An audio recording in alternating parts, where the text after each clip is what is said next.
warahmatullahi wabarakatuh.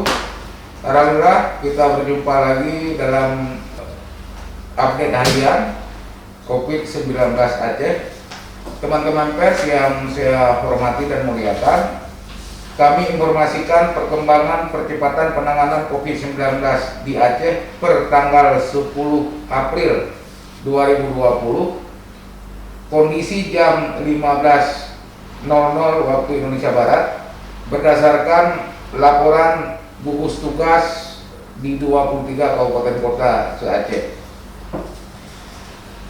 Jumlah orang dalam pemantauan hari ini sebanyak 1.342 orang, bertambah lagi 19 orang dari kemarin yang 1.323 orang. Mereka yang masih dalam proses pemantauan sebanyak 547 orang dan yang sudah selesai pemantauan sebanyak 795 orang.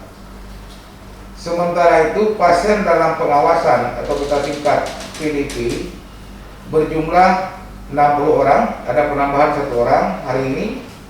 Sebanyak 53 orang sudah sembuh dan pulang. 5 orang dalam perawatan di rumah sakit umum rujukan di provinsi maupun di rumah sakit umum rujukan kabupaten kota. PDP positif tetap masih 5 orang. 3 sudah sembuh, alhamdulillah. 1 dalam perawatan rumah sakit umum Dr. Zainal Abidin Banda Aceh, kita doakan juga segera sembuh. Sementara yang meninggal wajib kami laporkan 2 orang, yang 1 positif COVID-19 dan yang lainnya negatif. Demikian data harian teman-teman media, namun saya juga ingin menjawab pertanyaan teman-teman pers tentang fenomena bertambahnya orang dalam pemantauan dari hari ke hari meningkat di Aceh. Salah satu faktornya yang bisa saya jelaskan adalah semakin melebarnya wilayah transmisi lokal, baik di dunia internasional maupun di Indonesia. Ada 180 negara yang sudah terjangkit transmisi lokal dan di Indonesia sudah sekitar 13 wilayah itu termasuk transmisi lokal COVID-19 seperti nampak di laman infeksi emerging Kementerian Kesehatan. Yang perlu ingin kami sampaikan, setiap orang yang memiliki riwayat tinggal atau datang ke daerah-daerah tersebut, yaitu daerah infeksi atau daerah penularan lokal COVID-19, baik dari luar maupun dalam negeri, dalam 14 hari terakhir, kemudian menunjukkan gejala demam atau pernah demam, atau gangguan sistem pernapasan seperti pilek atau batuk, statusnya dia menjadi ODP.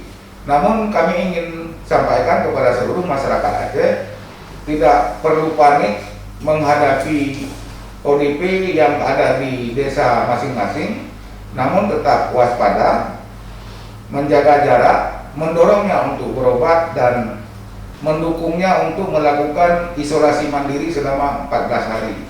Saya ingin sampaikan, menjaga jarak bukan berarti menjauhi, dalam pengertian mengucilkannya.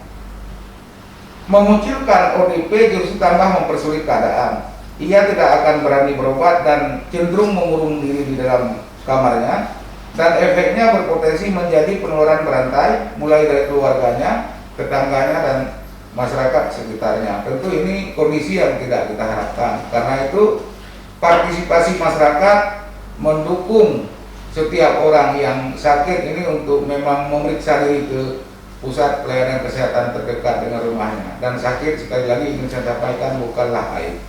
Demikian yang dapat saya sampaikan teman-teman media. Semoga kita semua juga tetap menjaga jarak dan tetap produktif memberikan informasi kepada masyarakat secara luas. Saya akhiri di sini. Wabillahi taufiq wal hidayah. Assalamualaikum warahmatullahi wabarakatuh.